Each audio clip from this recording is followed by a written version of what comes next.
Praise the lord. దేవునికి స్తోత్రం. ఈ యొక్క పరిశుద్ధ శుభ శుక్రవారం అంటే మన ప్రభు అయిన యేసుక్రీస్తు శిలువ మీద మరణించిన త్యాగ దినము. ఏంటండి థంబ్నెయిల్ అలా పెట్టారు, ఈ భయంకరమైన మాట ఏంటి అని మీరు ఆలోచిస్తున్నారా? దిక్కుమాలిన మరణం ఏంటి? అసలు దిక్కుమాలిన మరణం అంటే ఏంటి? ఈ యొక్క పదజాలం వెనకాతలు ఉన్న భావజాలం ఏంటి?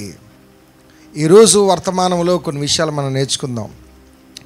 లోకంలో అనేక మంది ప్రశ్నిస్తున్నారు, 3 మేకులు పీక్కోలేని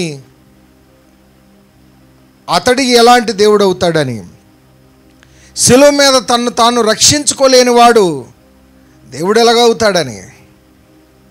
లేకపోతే ఆ మరణం చేతకాని మరణంగా, లేకపోతే శక్తిహీనతగా కనిపిస్తున్న ఆ త్యాగం వెనకాతలు ఉన్న భావం ఏంటో ఈరోజు నేర్చుకుందాం. లోకం మాట్లాడుతున్నారు దిక్కులేని చావు అన్నట్టుగా, దిక్కుమాలిన మరణం అన్నట్టుగా, లేకపోతే చేతకాని మరణం అన్నట్టుగా, లేకపోతే శిలువ మీద తన్ను తాను కాపాడుకోలేనివాడు తన ప్రజల్ని ఎలా కాపాడుతాడని ప్రశ్నిస్తున్న లోకానికి ఈరోజు ఈ వర్తమానం ఒక సమాధానం.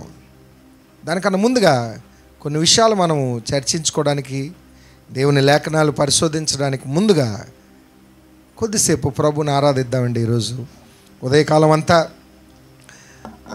మీ యొక్క సంఘాల్లో ప్రతి చోట మీరు ఆరాధనలు, పాటల్లో, మరి శిలువ ధ్యానంలో మీరు పాల్గొన్నారు. ఈ చల్లపూట కొద్దిసేపు మీతో కలిసి ఆరాధించాలని ఆశపడి మేము కుటుంబంతో వచ్చాం. మరి ఇదైతే ఈ యొక్క చల్లపూట రెస్టింగ్ టైం, బట్ ఈరోజు ప్రభు సైలెంట్ టైం. ఇది ఈరోజు మనం ప్రభు యొక్క నిజమైన త్యాగం ఏంటో తెలుసుకోవడానికి నేను ఒక అవకాశంగా తీసుకున్నాను. కలిసి ధ్యానిద్దాం. ముందుగా మన మధ్య పాస్టర్ గారు ఉన్నారు, చక్కటి కీర్తన పాడుతూ మనమందరం కలిసి శిలువ ధ్యానంలో పాల్గొందాం. అందరు కలిసి ఏకీపిద్దామండి.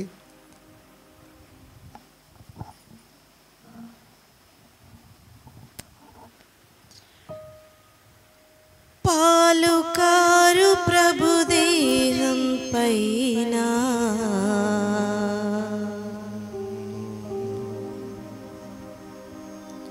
పాపాత్ముల కొరడాలు ఎన్నో,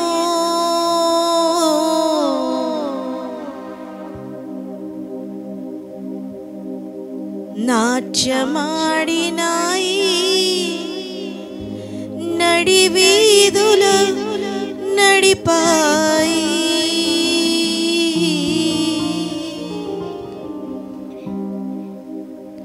నోరు తెరువలేదాయే ప్రేమా,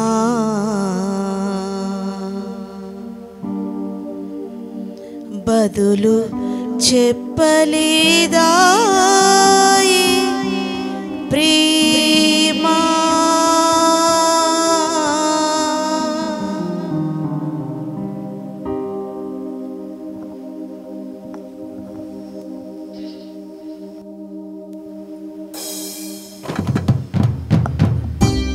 సిలువలో సాగింది యాత్ర, కరుణామయుని దయగల పాత్ర.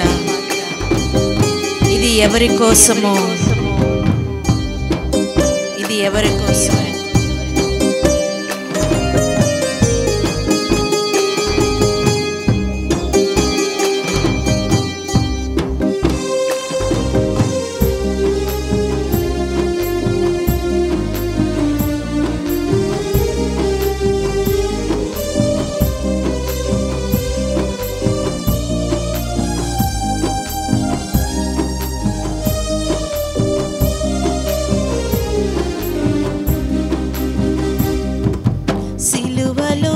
సాగింది యాత్ర, కరుణామయుని దయగల పాత్ర. సిలువలో సాగింది యాత్ర,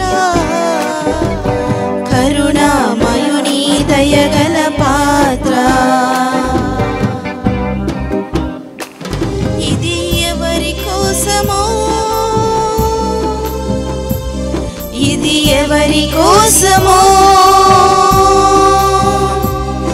ఇది ఎవరి కోసమో, ఇది ఎవరి కోసమో, ఇది నా కోసమే, ఇది నీ కోసమే, ఈ జనుల కోసమే, ఈ జగతి కోసమే. సిలువలో సాగింది యాత్ర, కరుణామయుని దయగల పాత్ర. సిలువలో సాగింది యాత్ర, కరుణామయుని దయగల పాత్ర. పాలుకారు ప్రభుదేహం పైన పాపాత్ముల కొరడాలు ఎన్నో. పాలుకారు ప్రభుదేహం పైన పాపాత్ముల కొరడాలు ఎన్నో. నాట్యమాడినాయి నడివీధుల నడిపాయి, నాట్యమాడినాయి నడివీధుల నడిపాయి. నోరు తెరువలేదాయ ప్రేమ, బదులు పలుకలేదాయ ప్రేమ. నోరు తెరువలేదాయ ప్రేమ, బదులు చెప్పలేదాయ ప్రేమ. ఇది ఎవరి కోసమో, ఇది ఎవరి కోసమో, ఇది ఎవరి కోసమో, ఇది ఎవరి కోసమో, ఇది నా కోసమే, ఇది నీ కోసమే, ఈ జగతి కోసమే, ఈ జనుల కోసమే. ఇది నా కోసమే, ఇది నీ కోసమే, ఈ జగతి కోసమే, ఈ జనుల కోసమే. సిలువలో సాగింది యాత్ర, కరుణామయుని దయగల పాత్ర. సిలువలో సాగింది యాత్ర, కరుణామయుని దయగల పాత్ర. కరుణామయుని దయగల పాత్ర, కరుణామయుని దయగల పాత్ర.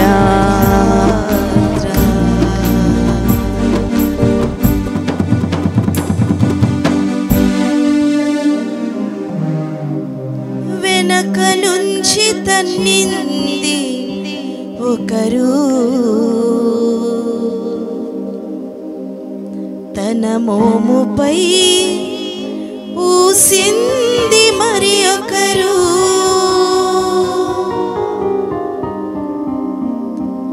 గేలి చేసినారు, పరిహాసమాడినారు.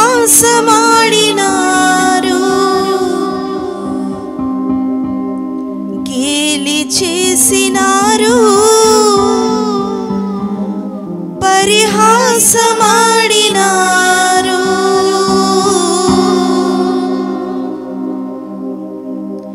నోరు తెరువలేదాయే ప్రేమ,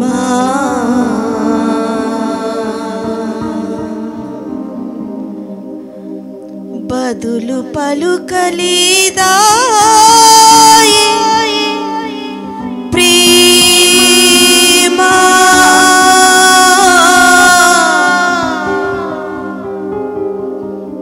నోరు తెరువలేదాయే ప్రేమ,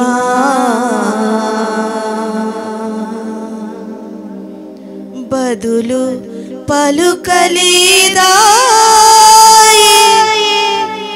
ప్రేమ.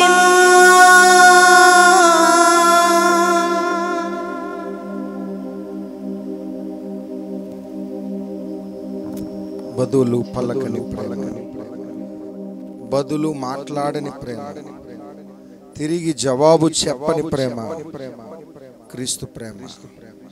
ఆ ప్రేమకు ఏమిచ్చి రుణం తీర్చగలం, ఏమని వర్ణించగలం?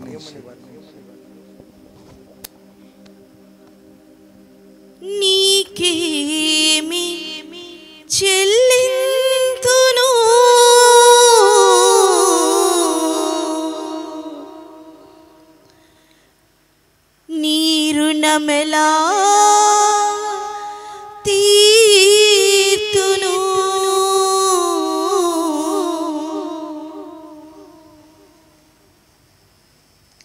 కలుషితుడైనా పాపాత్ములము నిష్కలంకముగా నన్ను మార్చుటకు పావన దేహంలో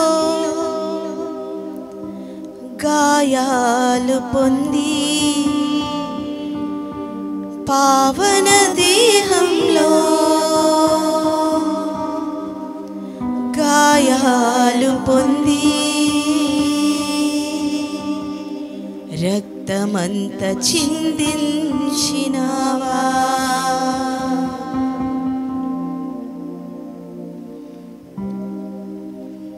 ఏ యోగ్యత లేని నన్ను నువ్వు ప్రేమించావయ్యా, ఏ అర్హత లేని నన్ను నువ్వు రక్షించావు ప్రభా. నీకేమి చెల్లింతును, నీ రుణం ఎలా తీర్చినయ్యా యేసయ్యా.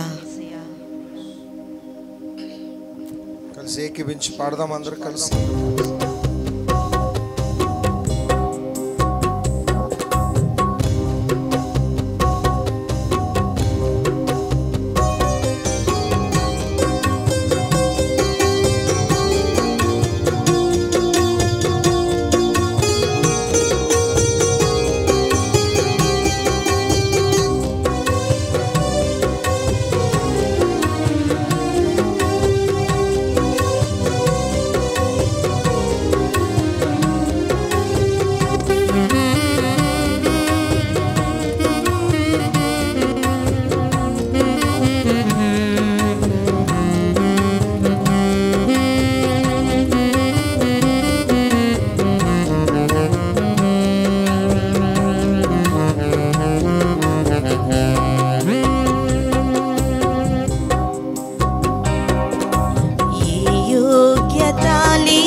ప్రేమించినావు దేవా,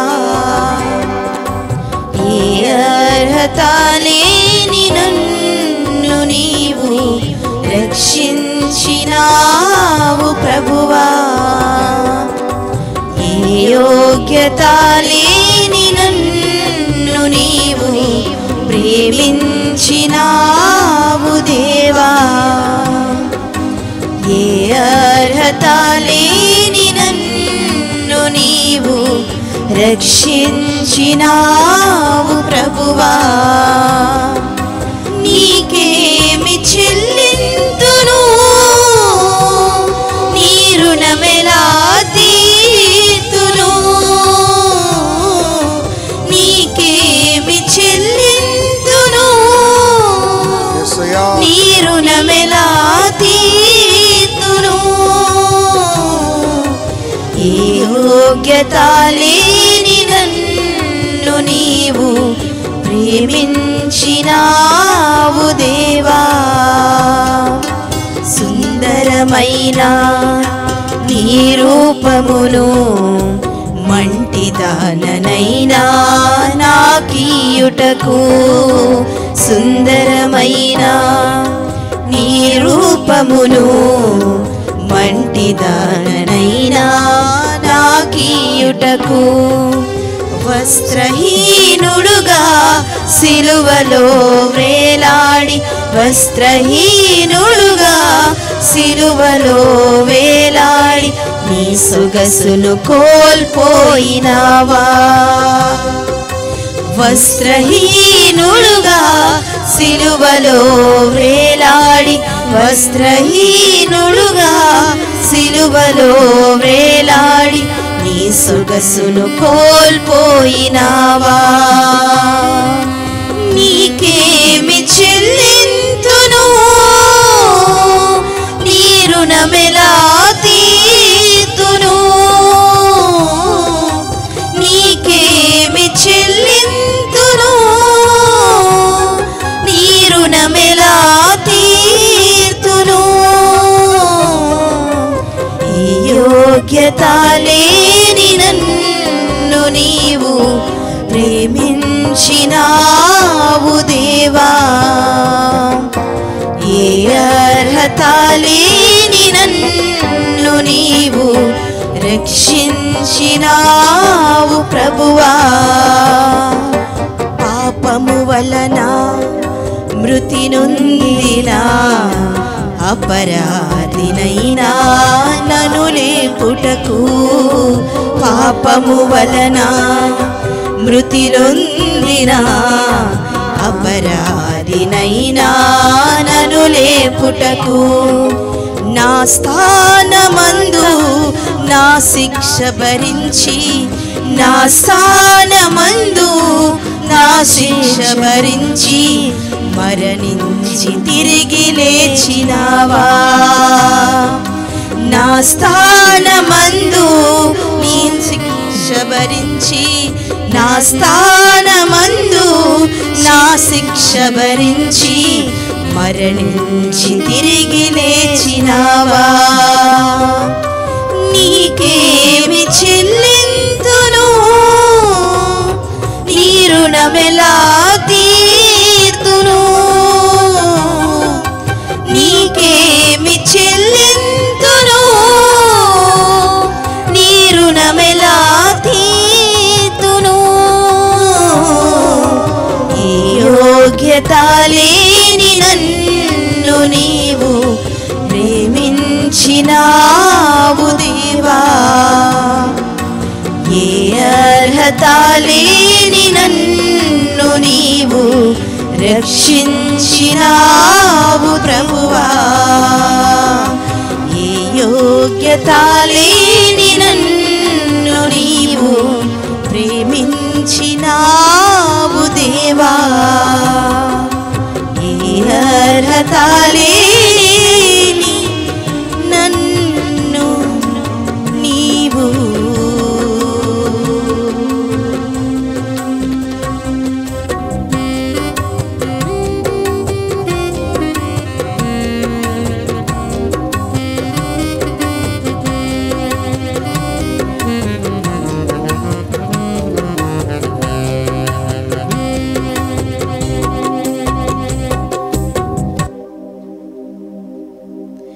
నీకేమి చెల్లింతును,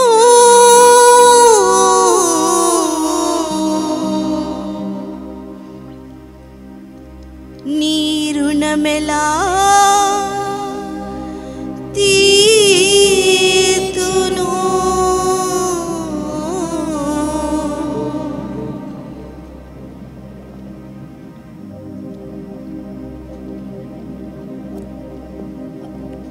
ఆయన చేసిన త్యాగానికి మనమేమి ఇచ్చిన రుణం తీర్చుకోలేం గనక కృతజ్ఞత కలిగి ఆయనకు కృతజ్ఞత వచనము చెప్పడం తప్ప, గుండెల నిండా ప్రభువుని ఆరాధించడం తప్ప మనం ఏం చేయగలం. ఈరోజు అంశము మనం గమనించినట్లుగా దిక్కుమాలిన మరణము అని టైటిల్ పెట్టాను. దిక్కుమాలిన మరణము, ఈ పదములో చాలా కఠినమైన మాట ఉండుండొచ్చు, కానీ ఈ మాట వెనకాతలున్న భావజాలం ఏంటో మనం ఈరోజు ధ్యానిద్దాం. లోకస్తులు అనేకులు మాట్లాడుతున్నారు. ఏమని?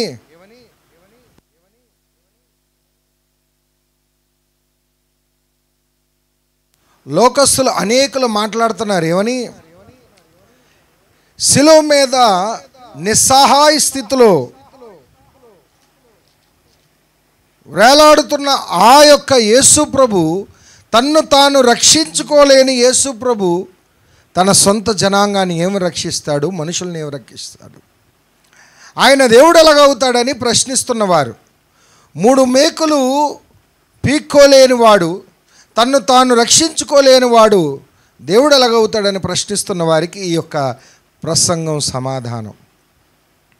అవునండి, దిక్కుమాలిన మరణమే అంటే ఏ దిక్కు లేని మరణం అయిపోయింది. అవును, ఆయన ఎవరికి చెందని వాడైపోయారు.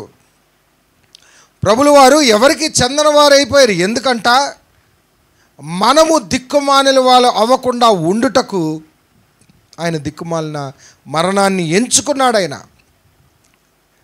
చేతకాని మరణాన్ని ఎంచుకున్నాడు. ఆయన నిస్సహాయ స్థితిలోకి నెట్టివేయబడ్డాడు. ఎందుకంటే తన్ను తాను ఆ విధంగా ప్రేరేపించుకున్నారు. ఎందుకు?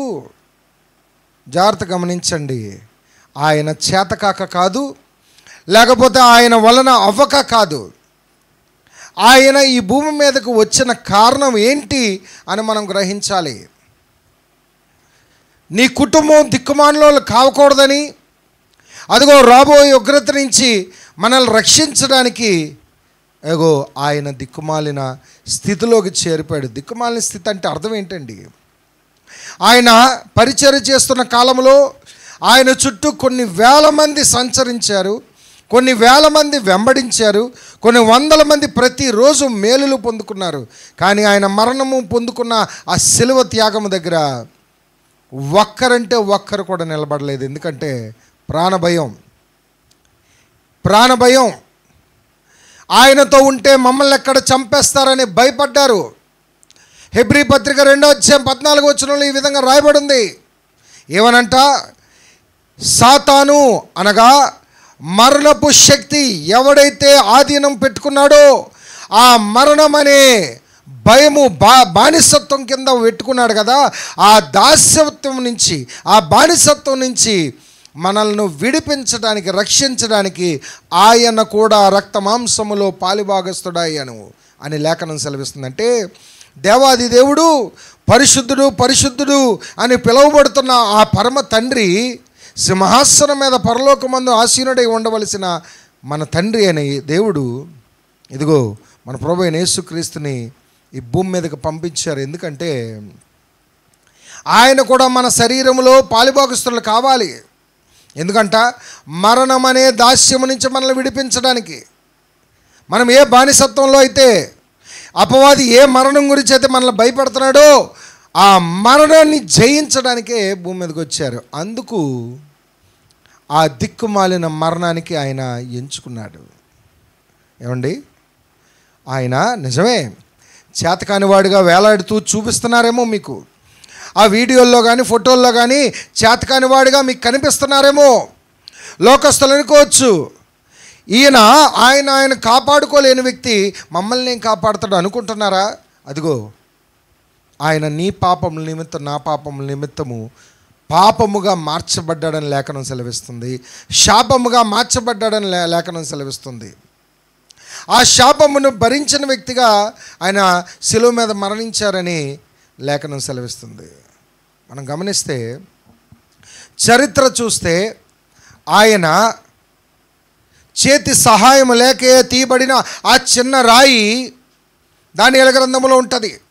ఆ యొక్క విగ్రహం యొక్క పాదముల మీద పడినప్పుడు ఆ యొక్క లోహముతో నింపబడిన ఆ యొక్క విగ్రహం అంతా తునాతునకలైపోయి పొట్టువలే ఎగిరిపోయి గాలికి అటు ఇటు ఎగిరిపోయిందంట. మరలా నామరూపాలు లేకుండా. కానీ ఈ చేతి సహాయం లేకయే తీయబడిన ఈ చిన్న రాయి భూతలమంత మహాపర్వతముగా ఎదుగుతూ ఈ రోజు దాకా క్రీస్తు రాజ్యం విస్తరిస్తుందంటే జాగ్రత్త గమనించండి. ఆయన చేతకాకేం శిలువ మీద మరణించలేదు. ఆయన శిలువ మీద మరణిస్తున్నప్పుడు శిలువ మేకులు కొడుతున్న వారిని క్షమించమని అడిగారు. అంటే ఈరోజు మేకుల్లాంటి మాటలు, ముళ్ళ పొదల్లాంటి, ముళ్ళ కిరీటాల్లాంటి మాటలు, బల్లె పోట్లు లాంటి మాటలు, అదిగో కొరడా దెబ్బల్లాంటి మాటలు మనము ఈ లోకస్తులు అందరూ కలిపి పలుకుతున్నామేమని ఆయన మీద వ్యతిరేకమైన భావజాలం. ఆ మాటలు ఏవైతే ఉన్నాయో అవన్నీ అదిగో శిక్షా విధికి మనల్ని పంపించకుండా ఆ శిలువ మీద ఆయన మరణించారు, క్షమాపణ కోరుకున్నారు. ప్రభువా, వీరేం చేయించున్నారు, వీరికి ఎరుగురు కనుక వీరిని క్షమించండి, please forgive him, please forgive them. ప్రభువా, వీరిని క్షమించండి అని కోరుకున్నారు. జాగ్రత్త గమనించండి. ఈ యొక్క దిక్కుమాలిన మరణం అని మనము టైటిల్ పెట్టుకున్నాం. ఈ మరణం అవసరమా? ఇంత త్యాగం అవసరమా? ఇంత చేతకాని స్థితిలో ఆయన కనిపించుట లోకానికి అవసరమా అంటే అవునండి, అవసరమే. ఆయన చేతకాని పరిస్థితిలోకి వెళ్ళిపోయాడంటే చేతకాక కాదండి, జాగ్రత్త గమనించండి. ఆయన చేతకాక లేకపోతే ఆయన వలన అవకా కాదు. పిలాతు అడుగుతున్నాడు, నీవు రాజువా అంటే అవును, ఎస్ నువ్వన్నట్టే నేను రాజుని, నేను రాజుని అంటున్నాడు ఆయన. నువ్వన్నట్టే నేను రాజుని. ఆ రాజు మన జీవితానికి ఆధారం అయిపోయాడు. ఆ దిక్కుమాలిన చావే ఈరోజు మన పాపానికి రక్షణ అయ్యింది. ఆ దిక్కుమాలిన చావే ఈరోజు మనకి ఆధారం అయిపోయింది, మనకి దిక్కును చూపించింది. ఏ దిక్కు అంటే దేవుని సన్నిధికి చేరిపోయే దిక్కు. దేవుని సన్నిధికి చేరడానికి ఒక మార్గం అయింది. ఆయన అంటున్నాడు, ఇదిగో ఈ దిక్కుమాలిన చావు నేను మరణిస్తేనే తప్ప నువ్వు తండ్రి దగ్గరికి చేరవు అని చెప్తున్నాడు. దేవునికి స్తోత్రం చెప్పండి. నీ కుటుంబం నా కుటుంబము అదిగో మనకున్న ఆ బానిసత్వపు ఆ యొక్క పాపములో ఉండిపోకుండా ఉండాలంటే ఆ దిక్కుమాలిన చావును ఆయన ఎంచుకున్నాడు. ఆయన ఏమండి, అనేక మంది శిష్యులు ఆయన వెంట తిరిగారు, కానీ ఒక్కడ కూడా ఆయన దగ్గర నిలబడలేకపోయారు. అనేక మంది జనాభా ప్రతిరోజు ఆహారం తిన్నారు, కడుపు నిండా భుజించారు ఆయన పెట్టిన ఆహారము, కానీ ఒక్కడు కూడా ఆయనతో నిలబడలేదు. అనేక మంది మేలులు పొందుకున్నారు, స్వస్థతలు పొందుకున్నారు, అనేక అద్భుత కార్యములు సూచక్రియలు చూశారు, కానీ ఒక్కడు కూడా నిలబడలేదు. తాను ఏ సహోదరులతో అయితే ఉన్నాడో శిష్యులతో, ఆ శిష్యుల్లో ఒక్కడు తనతో ఉన్న చెలికాడు ఆయనను చిల్లర డబ్బుల కోసం అమ్మేశాడు. చిల్లర డబ్బుల కోసం, చిల్లర డబ్బుల కోసం కోరిక పడి అమ్మేసుకున్నాడు. చూడండి, సొంత వారు సిలువేసేశారు, సొంత శిష్యులు విడిచిపెట్టేశారు, ఆయనతో తిరిగిన జనాంగం అంతా ఒక్కరు కూడా కనిపించలేదు. ఆ దిక్కుమాలిన స్థితి ఎందుకు వచ్చిందో తెలుసా? అదిగో వింటున్న నీ కోసం, మాట్లాడుతున్న నా కోసం. అదిగో బయట లోకములో అనేక మంది అనుచిత వ్యాఖ్యలు చేస్తున్నారే, యేసు ప్రభు చేతకానితనాన్ని ఆసరాగా తీసుకుంటున్నారే, ఆయన మౌనాన్ని ఆయన మౌనంగా ఎందుకు సహిస్తున్నారు తెలుసా? మరలా తాడు పొడిగిస్తున్నాడు ఆయన, ఇంకా మారు మనసు పొందుకుంటారేమో అని. ఎవ్వరు ఒక్కరు కూడా నశించిపోవడం ఆయనకి ఇష్టం లేదు, గనకే అవకాశం ఇస్తున్నాడు. అవకాశం ఇస్తారు. అదిగో మరి దేవునికి హృదయంలో చోటు ఇవ్వకపోతే భ్రష్ట మనసుకు అప్పగించేస్తాడు. చెయ్యరాని కార్యములు చేయుటకు భ్రష్టగా మనసుకు అప్పగిస్తాడని లేఖనం సెలవిస్తుంది. జాగ్రత్త గమనించండి. ఆయన మౌనం, ఆయన ఉన్న దిక్కుమాలిన స్థితి మనం చులకన వేయవద్దు. అది నీ ప్రాణము నా ప్రాణానికి ఆసరాగా ఉంది, నీ రక్షణకు నా రక్షణకు ఆధారముగా ఉంది. ఈరోజు ఇంతమంది వ్యతిరేకంగా మాట్లాడుతున్నారు, క్రీస్తు ప్రేమను చులకనగా చూస్తున్నారు, క్రీస్తు త్యాగాన్ని చులకనగా చూస్తున్నారు. ఆ త్యాగం వెనకాతలున్న ఆ ప్రేమను గుర్తించండి, నువ్వు నేను రక్షించబడాలని. అయితే ఒక మాట చెప్తాను, ఒక మంచి మాట. ఈ యొక్క త్యాగం, ఈ దిక్కుమాలిన మరణం, ఈ చేతకాని స్థితిలోకి ఆయనకి వెళ్ళిపోవడం అవసరమా అంటే అవునండి, అవసరమే, మన కోసమే అవసరం. అయితే ఇప్పుడు సంఘంతో నేను మాట్లాడుతున్నాను, వింటున్నవారు సంఘం. బయట లోకస్తులు అనేక మంది అనుచిత వ్యాఖ్యలు చేస్తున్నారు, వారు తెలియక చేస్తున్నారు. ప్రతి ఒక్కరికి తీర్పు అంటూ ఉంది. దేవుడు అలా అనుచిత వ్యాఖ్యలు చేస్తూ ప్రభు మీద వ్యతిరేక మాటలు పలికిన వారు సైతము యేసు మార్గంలోకి వచ్చేసిన వారు అనేక మంది ఉన్నారు. చరిత్రలో గతించిన కాలంలో 2000 సంవత్సరాల నుంచి చూసుకుంటే రాజ్యాలు తిరగబడ్డాయి, మరి భయంకరమైన నియంతలు తిరగబడ్డారు, అనేకమైన పన్నాగాలు చేశారు. కానీ ఈ రాజ్యములోకి అనేక మంది వచ్చారా తప్ప ఎవరు కూడా ఈ రాజ్యాన్ని ఆపడానికి సాహసం చేయలేకపోయారు. జాగ్రత్త గమనించండి. ఇలా మాట్లాడుతున్న వారు కూడా ఒకరోజు ఖచ్చితంగా ప్రభు ప్రేమను తెలుసుకుంటారు. ప్రభు ప్రేమను తెలుసుకోకే ఈ మాటలు మాట్లాడుతున్నారు. వారి గురించి మనం ప్రార్థన చేయాలి. అయితే వారి గురించి ఇప్పుడు సంభాషణ వద్దు. ఈ యొక్క దిక్కుమాలిన మరణం సంఘానికి అవసరమా? క్రీస్తు మరణించిన భయంకరమైన దిక్కుమాలిన మరణం, ఎవరూ లేని స్థితిలో, ఏ సహాయము పొందకలేని స్థితిలో ఒంటరి మరణం ఆయనకు అవసరమా అని మనం ధ్యానిస్తే అవసరమే. అయితే ఈరోజు 7 మాటలు మనం మాట్లాడుకుని ఉంటాం చర్చిలో. ఏలోయి ఏలోయి లామా సబక్తాని అని ఒక మాట. ఏంటది? నా దేవా నా దేవా నా చెయ్యి ఎలా విడనాడితివి అని ఒక మాట మనం చూసాం. ఇంతకీ యేసు ప్రభు వారు ఎందుకు ఆ మాట అని ఉంటారు? దేవుడా నన్ను ఎందుకు విడిచిపెట్టేశావు, తండ్రి నన్ను ఎందుకు విడిచిపెట్టేశావు అని యేసు ప్రభు శిలువ మీద మరణిస్తూ ఎందుకు ఆ మాట అన్నారు? ఆ శిలువ ఎక్కక మునిపే ఆయన అన్న మాట ఏంటి? ఎవడు కూడా నా ప్రాణము తీయచాలడు, నా అంతట నేను స్వచ్ఛందంగా నా ప్రాణము క్రయధనముగా అప్పగించుకుంటున్నాను నేను అని అన్న వ్యక్తి, శిలువ మరణం కోసం త్యాగం కోసం రెడీ అయిపోయిన వ్యక్తి శిలువ మీద మాట్లాడుతున్న ఆ మాట ఏంటి? ఆ మాట వెనుక ఉన్న అర్థం ఏంటి? ఆయన మరణానికి అప్పగించబడుతున్నాడని కాదు, ఆయన చనిపోతున్నాడని కాదు, ఆయన శరీరం బాధ వస్తుందని కాదు. తండ్రి నాకు ఎందుకు విడిచిపెట్టేశావు అని అంటే అర్థం ఏంటంటే, సర్వలోకపు మాలిన్యము, సర్వ మనుషుల యొక్క పాపము, అనాది కాలము నుంచి ఉన్న పాపము, ఆ పాపమంతటిని ఈ యొక్క వధించబడుతున్న గొర్రెపిల్ల అంటే యేసుక్రీస్తు మీద మోపబడి ఉంది. ఎక్కడైతే పాపం ఉంటుందో, ఏ పరిస్థితులు అయితే, ఏ సన్నిధులు అయితే, ఏ మనిషి దగ్గర అయితే పాపం ఉంటుందో అక్కడ దేవుడి సన్నిధి ఉండదు. జాగ్రత్తగా గమనించండి. ఆయన పుట్టినది మొదలుకొని, బాప్తిసం పొందుకున్న మొదలుకొని, అదిగో ఆయన పరిచర్య చేస్తున్న మొదలుకొని ఆయన అన్న మాట ఏంటి? ప్రభు ఆత్మ నా మీద ఉన్నది అన్నారు. ఆయన ప్రభు ఆత్మ నన్ను నడిపించుచున్నది అన్నారు. నేను చేయుచున్న ప్రతి అద్భుత కార్యములన్నీ ప్రభు ఆత్మశక్తి ద్వారా జరిగిస్తున్నాను అన్నారు. అంటే ప్రభు సన్నిధి, తండ్రి అయిన దేవుడి సన్నిధి ఆయనతో ఉంది, ఆయనలో ఉంది. పరిశుద్ధాత్మ దేవుని శక్తి ఆయనలో ఉన్నారు. అయితే ఆ శిలువ మీద ఎప్పుడైతే ఆయన పాపముగా మార్చబడ్డారో, సర్వలోకపు పాపమంతా ఆయన మీద మోపబడిందో, ఆ క్షణాన దేవుని ఆత్మ సన్నిధి ఆయన విడిచిపెట్టేసింది. అందుకు బాధపడుతూ ఆయన ఆర్తనాదం చేశారు. ఏమని? నా దేవా నా దేవా నన్నెందుకు విడిచిపెట్టేశావు. ఆయన బాధపడింది ఏంటో తెలుసా? దేవుని సన్నిధి ఆయన నుంచి దూరం అయిపోయింది. ఎందుకంటే ఎక్కడైతే పాపం ఉందో అక్కడ దేవుని సన్నిధి ఉండదు. సో ఎలాంటి స్థితికి ఆయన చేరిపోయాడంటే, ఆఖరికి మనుషులు విడిచిపెట్టేశారు, ఆఖరికి శిష్యులు విడిచిపెట్టేశారు, ఆఖరికి సొంత జనాంగం విడిచిపెట్టేశారు, తన సొంత బంధువులైన వారే సిలువ వేయమని కేకలు వేశారు.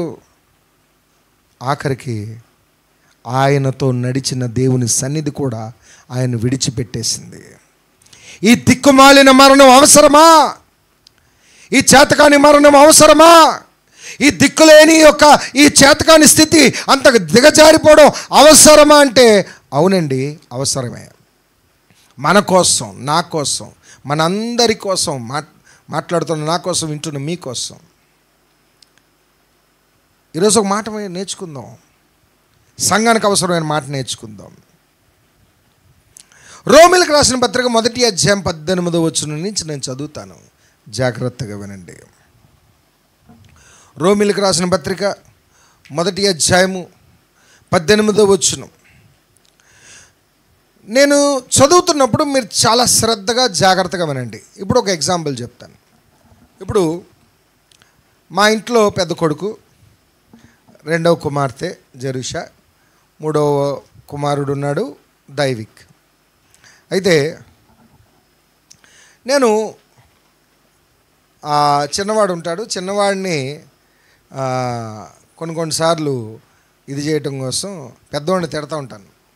ఏమరా బుద్ధి లేదా నీకు, ఎందుకు అలా చేస్తున్నావు, ఇలా చేయి అలా చేయి, కరెక్ట్ చేయి, సరిగ్గా ఉండు, ఇది అది అని అంటున్నప్పుడు పక్క నుంచి చిన్నవాడు అంటాడు, బాగా తిట్టండి డాడీ, కరెక్టే, అవును డాడీ, అలాగే చేశాడు డాడీ అని పక్కన ఉన్న చిన్నవాడు అంటుంటాడు. మనం కూడా ఒకరిని తిడుతున్నప్పుడు ఇంకొకరు బాగా తిట్టండి, కరెక్టే, అవును ఆడు అలాగే చేశాడు, ఇలా తప్పే చేస్తున్నాడు అని అంటున్నప్పుడు వెంటనే మరి నువ్వు చేసిన తప్పేంటి, అని నేను అంటుంటాను. జాగ్రత్త గమనించండి. ఇలాంటి సందర్భమే పౌలు గారు ఆయన లేఖనాల్లోంచి భలే వివరిస్తారు. ఇలాగే ఒకరిని చేసిన అపరాధాలను ఎత్తు చూపిస్తున్నప్పుడు మరొకరు అవును కరెక్టే, మీరు అంటుంది కరెక్టే, వాడు అలాగే చేశాడు, వీడు అలాగే చేస్తున్నాడు అని యువతల నుంచి వీళ్ళు అంటున్నప్పుడు ఇప్పుడు వారి వైపు తిరిగి మరి మీరు చేస్తున్న తప్పేంటి అని అన్న సందర్భాన్ని మీకు జాగ్రత్తగా లేఖనాల్లో చూపిస్తాను. రోమిలకు రాసిన పత్రిక 1వ అధ్యాయము 18వ వచనం. యాక్చువల్లీ 1వ అధ్యాయం మొదటి నుంచి చదువుకుంటా వస్తే పౌలు గారు రోమాలో ఉన్న ఆ యొక్క సంఘమునకు, క్రీస్తు సంఘానికి రాస్తూ 18వ వచనంకి వచ్చేసరికి జాగ్రత్తగా వినండి. దుర్నీతి చేత సత్యమును అడ్డగించు మనుషుల యొక్క సమస్త భక్తిహీనత మీద, దుర్నీతి మీదను దేవుని కోపం పరలోకము నుండి బయలుపరచబడుచున్నది. ఈ మాటలు అక్కడ సంఘంలో ఉన్నవారు వింటున్నారంట. పౌలు గారు రాశారు. ఈ లేఖనం రోమాలో ఉన్న సంఘం చదివి వినిపించుకుంటున్నారు. అక్కడున్న పాస్టర్ గారు వచ్చి ఈ యొక్క పత్రం చదువుతున్నప్పుడు అక్కడ ఉన్న సంఘస్థులందరూ వింటున్నారు ఈ లేఖనాన్ని. 18వ వచనం నుంచి, దుర్నీతి చేత సత్యమును అడ్డగించు మనుషుల యొక్క సమస్త భక్తిహీనత మీదను, దుర్నీతి మీదను దేవుని కోపం పరలోకం నుండి బయలుపడుచున్నది అనగానే సంఘస్థులందరూ అన్నారంట, అవును కరెక్టే, లోకంలో మనుషులండి దుర్నీతిగా ఉన్నారండి, అవునండి లోకంలోనండి దుర్నీతి చాలా ఉందండి, వారి మీద దేవుడి కోపం అలాగే రగులుకుంటుందండి అని అంటున్నారంట, చప్పట్లు కొడుతున్నారంట. ఇక 19వ వచనం, ఎందుకనగా దేవుని గూర్చి తెలియక శక్యమైనదేదో అది వారి మధ్య విశదమైనది, దేవుడు అది వారికి విశదపరిచాడు. లోకస్తులకి దేవుని యొక్క ఉనికి ఏంటో తెలుసు. సృష్టిని చూస్తే దేవుడు కనిపిస్తున్నారు, సృష్టిలో ఉన్న సమస్తమైన ఆ విషయాలు ఆలోచిస్తే దేవుని యొక్క శక్తి, ఉనికి, ఆయన యొక్క దేవత్వం కనిపిస్తుంది కదా అన్నప్పుడు అవునండి కరెక్టేనండి, లోకంలో అన్నీ చూస్తే దేవుని యొక్క శక్తి కనిపిస్తుంది అని అంటున్నారు. తర్వాత 21వ వచనం, మరియు వారు దేవుని ఎరిగియు ఆయనను దేవునిగా మహిమపరచలేదు, కృతజ్ఞతాస్తుతులు చెల్లింపలేదు, కానీ తమ వాదముల యందు వ్యర్థులైరి, వారి అవివేక హృదయము అంధకారమాయను, తాము జ్ఞానులమనికని చెప్పుకొనిచు బుద్ధిహీనులైరి అని మాట్లాడుతుంటే సంఘంలో అందరూ చప్పట్లు కొట్టేస్తున్నారంట. భలే చెప్పారండి, ఈ లోకస్తులండి, లోకంలో ఉన్నవారండి దేవుని శక్తిని గ్రహించలేకపోతున్నారండి. సృష్టిలో చూస్తే దేవుని యొక్క ఉనికి ఏంటో అర్థమవుతుంది కదండి. దేవుడు ఉన్నవాడు, అనువాడు, సజీవుడైన దేవుడు కదండి. ఆ సజీవుడైన దేవుడిని తెలుసుకోవట్లేదండి వీళ్ళు అని సంఘం అంటుందంట. లోకాన్ని చూసి ఈ ప్రసంగం చదువుతూ ఉండుంటే రోమాలో ఉన్న సంఘం కూడా అలాగే జబ్బలెగరేస్తూ చప్పట్లు కొడుతూ భలే చెప్పారు, కరెక్టే, ఈ లోకస్తులు ఎలా చేస్తున్నారు, అలా చేస్తున్నారు అని అంటుంటే ఏమంటే అర్థమవుతుందా? అలా అధ్యాయం అంతా కిందకు వస్తే చూద్దాం ఒకసారి, అలా కిందకు వచ్చేయండి. రోమిలకు రాసిన పత్రిక 1వ అధ్యాయము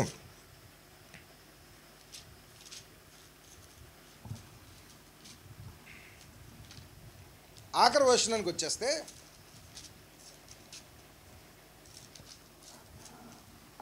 నేను ఎంతవరకు చదివింది 22 వరకు చదివాను. అలా చదివిన తర్వాత ఆఖరికి వస్తే ఆఖరి వచనంలో ఒక మాట ఉంటుంది. ఏమని?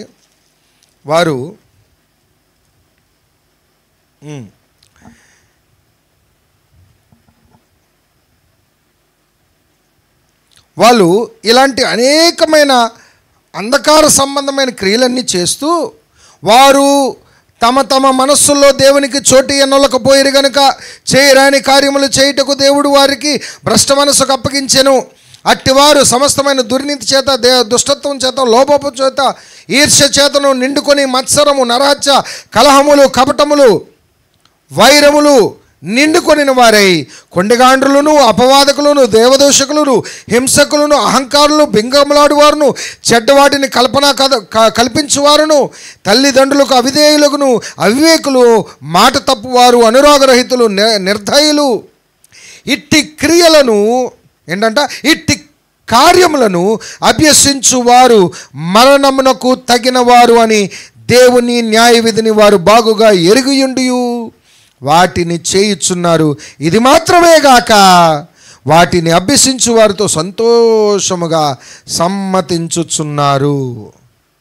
ఇన్ని మాటలు మాట్లాడుతుంటే ఎక్కడ చర్చిలో రోమా సంఘములో ఈ పత్రిక చదువుతుంటే, రోమా పత్రిక 1వ అధ్యాయం అంటే ఇదంతా ఒకటే పత్రిక కదండి. చదువుతున్న ఒరేటర్ సంఘస్థులందరూ అంటున్నారంటే అవును కరెక్టే, ఈ లోకంలో ఉన్నవారు అందరూ బెంకుమలాడేవారు, అబద్ధములాడేవారు, దేవదూషకులు, పాపులు అని సంఘం అంటుందంట. అలా అంటున్నప్పుడు జాగ్రత్త వినండి. ఇక్కడ నేను ఇందాక ఎగ్జాంపుల్ చెప్పానే, పెద్దోడిని నేను అంటున్నాను, అరే నువ్వెందుకు అలా చేసావు, ఇలా చేసావు, అలా చేసావు అని తిడుతుంటే పక్క నుంచి చిన్నోడు అంటున్నాడంట, అవును డాడీ బాగా తిట్టండి డాడీ, ఆడు అలాగే చేస్తున్నాడు, వాడా తప్పు చేస్తున్నాడు, ఈ తప్పు చేస్తున్నాడు అని వీడు అంటుంటే వెంటనే సడన్గా డాడీ ఇలా తిరిగాడంట, తిరిగి చిన్నోడి వైపు అంటున్నాడంట. చూద్దాం. ఇలా మాట్లాడుతుంటే ఈ ప్రసంగం ఎవరికి చెప్తున్నారో వాళ్ళకి అర్థం కావట్లే. 2వ అధ్యాయం 3వ వచనంకి వచ్చేసరికి అట్టి కార్యములు చేయు వారికి తీర్పు తీర్చు వాటినే చేయుచున్న మనుష్యుడా. ఇప్పుడు పైన చెప్పబడిన ఎలాంటి కార్యక్రమాలు అయితే వివరించాడో అలాంటి పాపములు చేయుచున్న వారిని తీర్పు తీర్చుచున్న మనుష్యుడా. నువ్వు మాట్లాడుతున్నావు కదా, తీర్పు తీరుస్తున్నావు కదా, ఈ పాపములని ఇవి చేయకూడదని లోకస్తులు ఇలా చేస్తున్నారు అలా చేస్తున్నారు అంటున్నావు కదా, అలాంటి పాపములు చేయుచున్న వాటిని తీర్పు తీర్చుచున్న మనుష్యుడా, నీవు దేవుని తీర్పు తప్పించుకుందువని అనుకుందువా.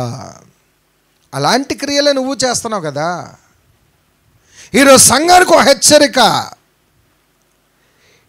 యేసుక్రీస్తు ఆ దిక్కుమాలిన మరణించుట అవసరమా?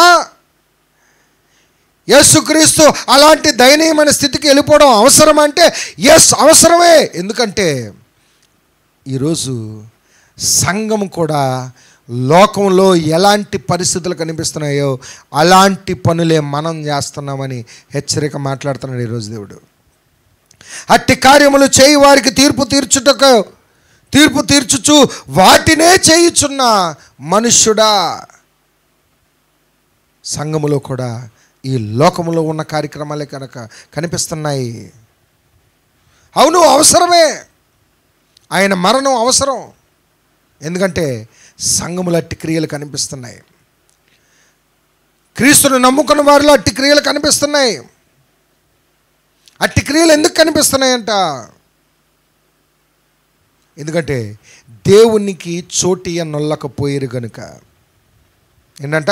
వారు తమ మనస్సులో 1వ అధ్యాయం 28వ వచనం, వారు తమ మనస్సులో దేవునికి చోటియ నొల్లకపోయిరు గనుక చేయరాని క్రియలు చేయుటకు దేవుడు వారిని అప్పగించాడు.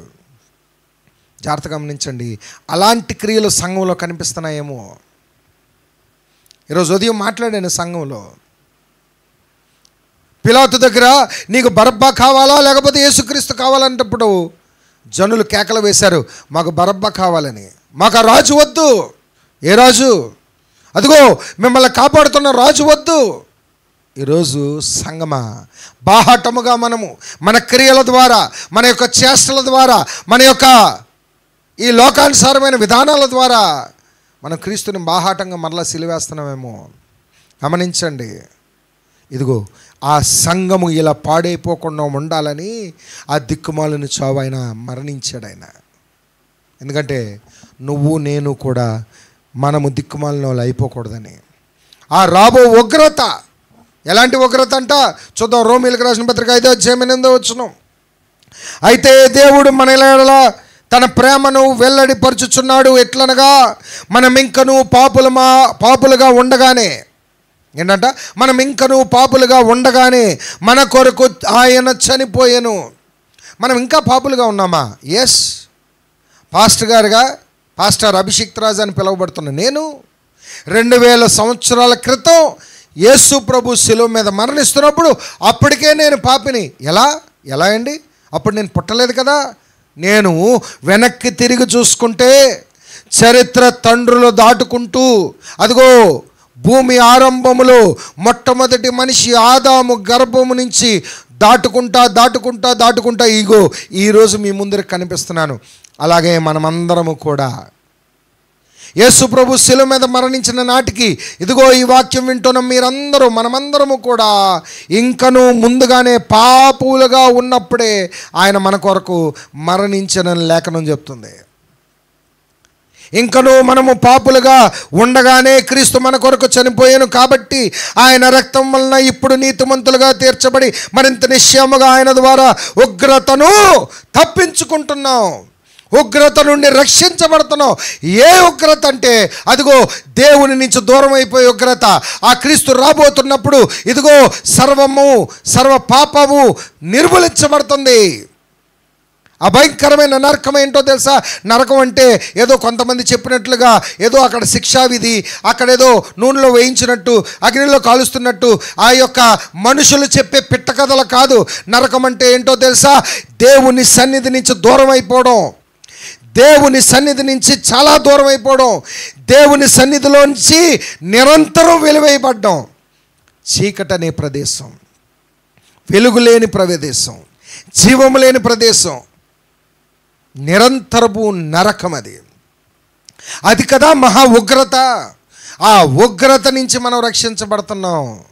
ఆ యొక్క ఉగ్రత నుంచి రక్షించబడడం కోసమే అదిగో ఆయన శిలువ మీద దిక్కుమాలిన మరణం మరణించాడు. ఆయన చేతకాని మరణాన్ని ఎంచుకున్నాడు. ఆయన మౌనముగా ఉండడానికి నిర్ణయించుకున్నాడు. ఆయన ఎంతమంది ఇప్పుడు దాకా 2000 సంవత్సరాల నుంచి ఎన్నో మంది వదరబోతు మాటలు మాట్లాడుతుంటే, తిరుగుబోతు మాటలు మాట్లాడుతుంటే, పళ్ళు కొరిపి మాట్లాడుతుంటే ఆ మాటలన్నీ మౌనముగా ఎందుకు సహిస్తున్నాడో తెలుసా?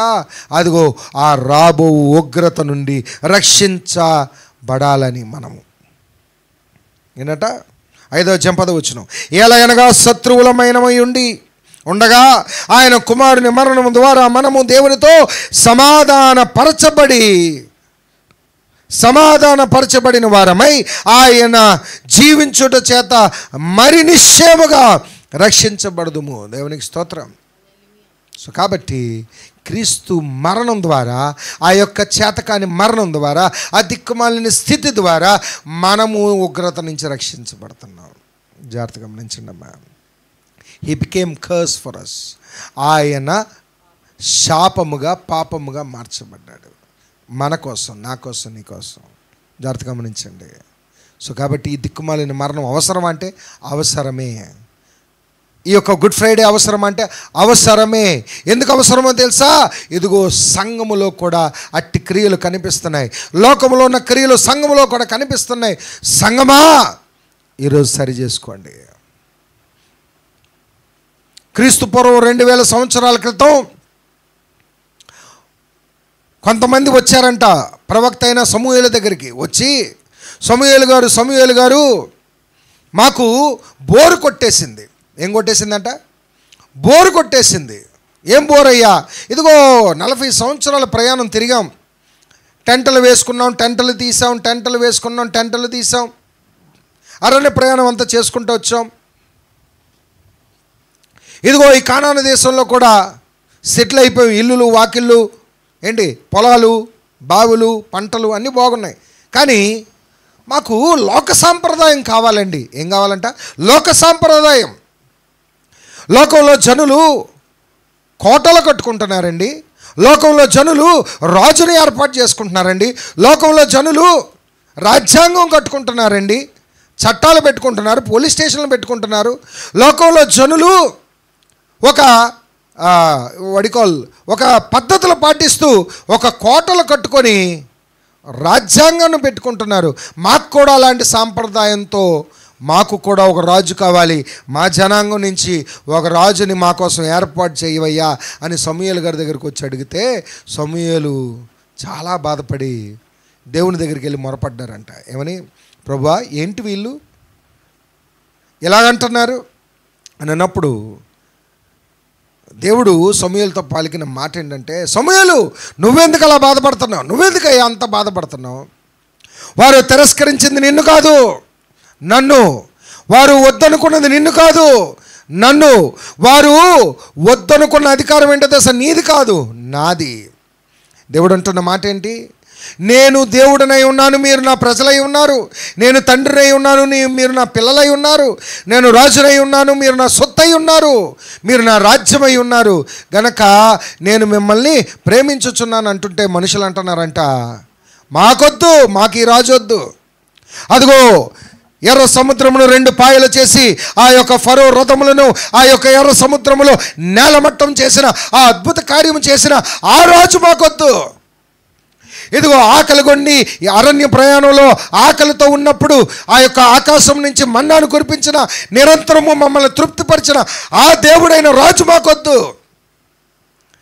మన్నా బోరు కొట్టింది కదా అని మాంసం అడిగితే ఇదిగో నిరంతరం 6 లక్షల మందికి సరిపడా మాంసాహారాన్ని అందించిన ఆ రాజు మాకొద్దు.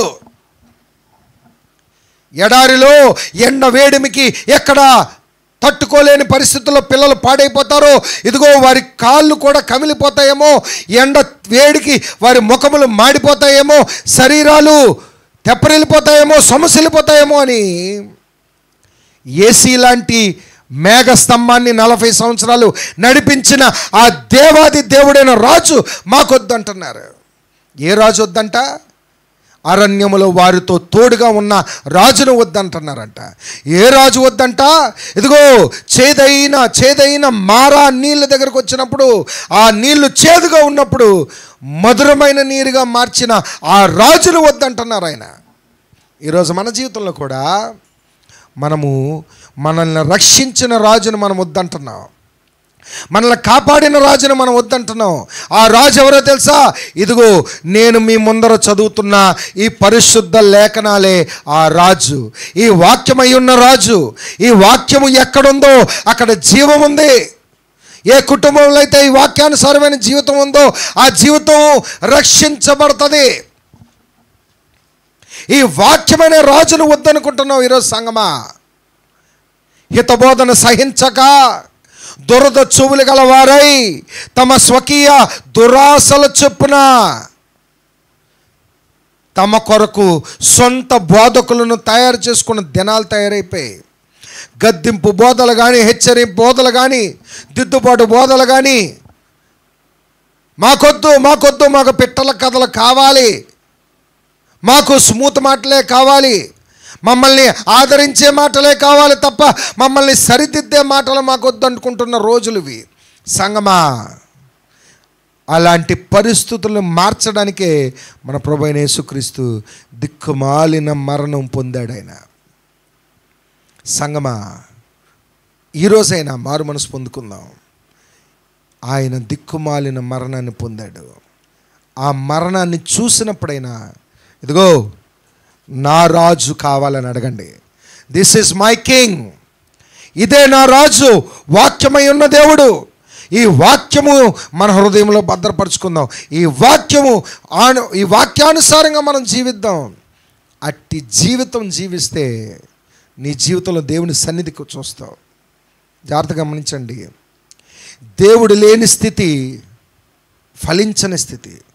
దేవుడున్న స్థితి ఎలా ఉంటుందో తెలుసా? ఇదిగోండి, వారు అడిగారండి, మాకు ఏసీ కావాలని అడిగారా? అరణ్యములో వారికి ఏది అవసరమో వారు అడగక మునిపి ఆయన ఏర్పాటు చేశాడు. పగలు మేఘస్తంభము, రాత్రి చలి దెబ్బకు నువ్వెక్కడ వణికిపోతావని అగ్ని స్తంభము 40 సంవత్సరాలు వారి చుట్టూ నడిచింది. దేవునికి స్తోత్రం చెప్పండి. ఇన్ని అద్భుత కార్యాలు చేసిన ఆ రాజునే నువ్వు వద్దనుకుంటున్నావా? మాకు బరబ్బాయ కావాలి అంటున్నావా? అదిగో మాకు లోక సాంప్రదాయం కావాలి, మాకు ఒక రాజుని ఏర్పాటు చేయండి అంటే, తండ్రి అయిన దేవుడు సమూయేలుతో అన్న మాట ఏంటో తెలుసా? సమూయేలు, నువ్వెందుకయ్యా బాధపడతావు? వాళ్ళు వద్దనుకున్నది నన్ను, నా యొక్క అధికారాన్ని వద్దంటున్నారు వాళ్ళు, నా ప్రేమను వద్దంటున్నారు వాళ్ళు. తెలుసుకుంటారులే, నువ్వేం బాధపడకు అని సమూయేలుతో చెబుతూ వాళ్ళకి హితోపదేశం చేశాడు. ఒరే వెర్రి వెదవల్లారా, మీరు రాజును కోరుకుంటున్నారు, కానీ ఆ రాజే మీకు ఏకమేకై కూర్చుంటాడు.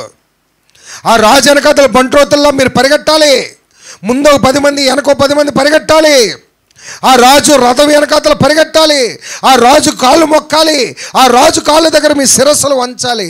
ఆ రాజు మీకు మోనార్క్ అయిపోతాడు రా అని హితోపదేశం చేశాడు. అయినా సరే వినలే. అయినా మాకు కావాలి, మాకు ఆ రాజే కావాలి, మా మనుషుల్లో ఒకడే ఒక రాజుగా కావాలి అని అడిగారు. సరే కానివ్వండి, తీసుకోండి.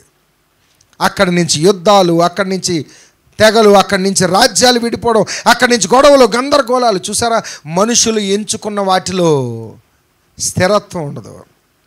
అదే దేవుడై ఉన్నా, అదే వాక్యమై ఉన్నా, ఈ రాజుని మీరు ఎంచుకుంటే, ఈ రాజు, జాగ్రత్త గమనిస్తున్నారా, ఈ రాజు నీ జీవితానికి ఆధారమై ఉన్నాడు. ఎందుకు తెలుసా? నీ కోసం, నా కోసం మనం ఇంకా పాపులుగా ఉండగానే ఆ దిక్కుమాలిన మరణాన్ని అంగీకరించి భూమి మీదకి వచ్చాడు ఆయన. కాబట్టి సంగమా, దేవునికి చోటిద్దాం, దేవుని వాక్యానికి చోటిద్దాం. ఆ వాక్యమే మనల్ని బ్రతికిస్తుంది.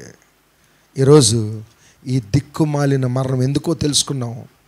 దానికి తగినట్లుగా మనం బ్రతుకుదాం, మన జీవితాన్ని మార్చుకుందాం. మనలో ఇంకా ఏదైనా లోకపు ఆశలుంటే మార్చుకుందాం, క్షమాపణ అడుగుదాం.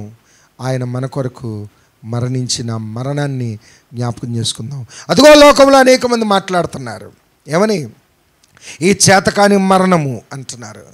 మన యొక్క పరిశుద్ధ జీవితమే వారికి సమాధానం. అనేక మంది మార్పు చెందిన జీవితాలే వారికి సమాధానం. వారు అనేకమైన మాటలు మాట్లాడచ్చు. అదిగో నువ్వు నేను మారితే మన జీవితమే లోకానికి సమాధానంగా ఉండాలి. భయంకరమైన దుర్మార్గమైన పరిస్థితుల్లో ఉన్న పాపపు జీవితాలు మారిపోతే, నువ్వు మానలేని తాగుడు వ్యసనం మానేయి. దేవుడిని అడుగు, ప్రభుని అడుగు, నీకు శక్తినిస్తారు. ప్రభుని అడగండి. పరిశుద్ధాత్మ శక్తి చేసే కార్యం ఏంటో తెలుసా? నువ్వు చేయలేని, నువ్వు చేత కాని, నీ వలన కాని సంగతులు నీ చేత చేయించే శక్తి పరిశుద్ధాత్మ శక్తి. కాబట్టి ప్రియమైన సంగమా, గమనించండి, ఈ రాత్రి ఈ శక్తివంతమైన మాటలు మీ హృదయాల్లో భద్రపరచుకోండి. పరిశుద్ధాత్మ శక్తిని అడగండి. మనం చేయలేని కార్యక్రమాలు ఏమున్నాయో, మానలేనివి ఏమున్నాయో, మన మారు మనస్సు, మన యొక్క జీవితం మారితే లోకానికి అదే సమాధానం. లోకం అంటున్నాడు కదా, చేతకాని మరణం అని. ఆ చేతకాని మరణం ఏంటో, దాని శక్తి ఏంటో నీ జీవితం, నా జీవితం ద్వారా చూపిద్దాం ప్రపంచానికి. మనమేంటో చూపిస్తే మనము క్రీస్తుకు రాయబారులం, మనము క్రీస్తుని ఒక ప్రతినిధులము అంటున్నాడు ఆయన. మీరు ఈ లోకానికి ఉప్పై ఉన్నారు, మీరు ఈ లోకానికి వెలుగై ఉన్నారు అంటే అర్థం ఏంటి? ఈ మాటలు పలుకుతున్న వారికి వెలుగును చూపించండి మన జీవితం ద్వారా. ఆ యొక్క తిరుగుబాటు మాటలు మాట్లాడుతున్న వారికి ఉప్పేంటో చూపించండి. జీవితంలో రక్షణ అంటే ఏంటో చూపించండి. సంగమా, మనం ఎక్కడ కూడా క్రీస్తుని మరలా బాహాటంగా సిలువేయద్దు. మన చేష్టల ద్వారా కానీ, మన మాటలు, చూపులు, ఆలోచనలు, మన ప్రవర్తన, మన వస్త్రధారణ, మన యొక్క ఏ ప్రవర్తన ద్వారా కూడా క్రీస్తు అవమానించబడకూడదు. క్రీస్తు మరలా సిలువేయబడకూడదు. లోకం ఎదుట మన యొక్క జీవితాన్ని ఊరేగించి చూపిద్దాం. ఇదిగో క్రీస్తుని నమ్ముకుంటే నా జీవితం ఇలా మారింది, ఇదిగో ఈ వాక్యాన్ని ధ్యానిస్తే ఇదిగో నా జీవితం ఇలా మారిందని నీ యొక్క సాక్ష్యమే వారికి సమాధానం. దిక్కుమాలిన చావని, చేతకాని చావని, 3 మేకులు పీక్కోలేని వాడు దేవుడు ఎలాగవుతాడని వదరబోతు మాటలు పలుకుతున్న ప్రతి ఒక్కడికి ఇదిగో నా జీవితం, నీ జీవితం ఒక సమాధానం అయిపోవాలి. అలా మారాలని కోరుకుంటూ ప్రభు మీకు అట్టి కృప అనుగ్రహించునుగాక. ప్రార్థన చేసుకుందాం. మన మధ్య పాస్టర్ గారు ప్రార్థన చేస్తారు. అందరూ కళ్ళు మూసుకుని ఏకీవిద్దామండి.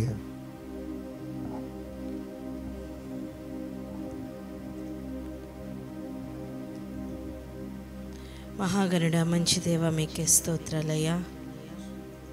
తండ్రి నాయనా ప్రభా, 2000 సంవత్సరాల క్రితం మీరు చేసిన త్యాగము నాయనా ప్రభా, ఈనాటికి ప్రభా తండ్రి నాయనా, ఎవరి చేతి సహాయం లేని ఆ చిన్న రాయి ప్రభా తండ్రి, ఎదిగి ఎదిగి మహావృక్షం వలె, మహాపర్వతం వలె ఈనాటికి పెరుగుతూనే ఉంది ప్రభా.